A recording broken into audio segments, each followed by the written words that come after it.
Before beginning assembly, make sure you have all your parts and hardware. Firmly press each caster into the base until you hear a click.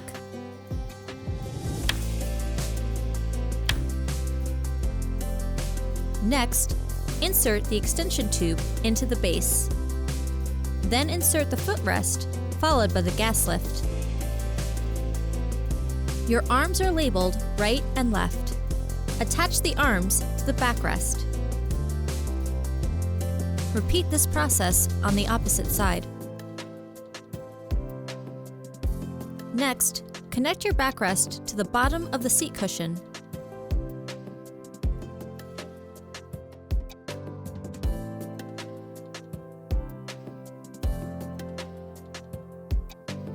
The arrow on the mechanism should face towards the front of the chair. Attach the mechanism using the included screws. Fasten each screw in an alternating cross pattern as shown here. Firmly place your seat onto the gas lift.